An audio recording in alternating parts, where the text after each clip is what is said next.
Finanza denuncia la Mastrotto, azienda leader del settore, per un evaso di 106 milioni di euro. In zona quelli di Veneto Stato, partito di appena 1200 iscritti, inscenano la loro protesta, fatta di catene e slogan inconfondibili. Oltre il federalismo c'è la secessione. Veneto is not Italy, chiaro? Noi semplicemente vogliamo fare il Veneto indipendente e dopo ce ne andiamo per conto nostro. Metteremo le tasse al 20% e gli altri si arrangeranno. C'è gente che ha cominciato a lavorare a 8 anni, altro che evasione!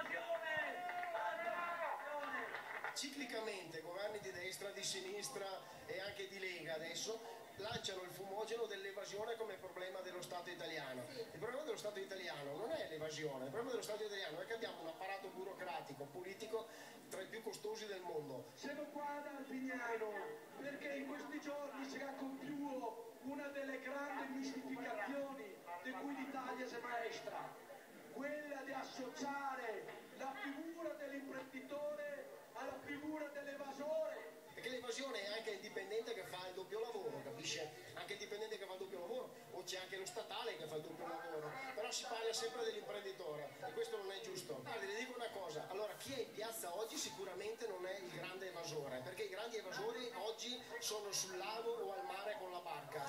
E infatti neanche faccio 10 passi e incontro Andrea Ghiotto, conosciuto come il faccendiere della Concia, ex patron del Grifo Calcio, è uno dei protagonisti della maxi inchiesta che poco più di un anno fa porta alla luce un'imponente evasione fiscale nella Valle del Chiampo. 180 gli imprenditori coinvolti e Ghiotto racconta al Corriere del Veneto: fornivo fatture false, c'erano transazioni gonfiate, era un sistema, non si pagavano le tasse, hanno scoperto solo il 60% degli illeciti. Questa è una manifestazione del Veneto Stato a difesa degli imprenditori che dicono siamo tartassati, si mettono le catene, non ci consentono di lavorare, stiamo fallendo tutti. Come la vede visto che sta qua da spettatore? Non posso parlare oggi. Vabbè, ma l'impressione su questo, visto che lei in qualche modo è l'imprenditore che evade, almeno fino... risponda almeno, no? Perché no? Non vergogna, così.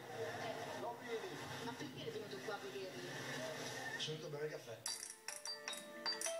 Le concerie da queste parti sono popolate di extracomunitari. Ad Arzignano su 9.000 dipendenti 5.000 non sono italiani. Salve, lavorate qui, siete di Arzignano? Sì, siamo di Arzignano. Dove lavorate? Nel fare lavoro in conceria. In? Conceria. Senta, ma l'imprenditore per cui lavora è tra questi manifestanti? Sì.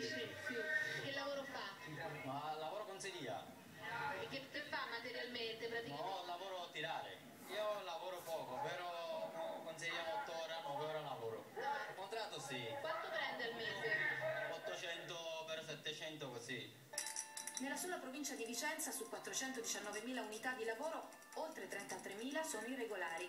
Dalla CGIL mi fanno sapere che il nero matura soprattutto sugli straordinari, con un allungarsi indefinito delle ore giornaliere. La stessa Mastrotto ha ammesso di pagare gli straordinari in nero. Indovinate a chi? C'erano stranieri da Mastrotto? Basta stranieri sì, però non lo so. Sì? Molti sì. Molti, tanti stranieri c'erano lì. Davvero. Qui non è che il vicentino, il Veneto, non voglia lavorare nelle concerie. La realtà, secondo me, è che molti imprenditori assumono extracomunitari perché sono più facilmente ricattabili. Più facilmente ricattabili, immagino, perché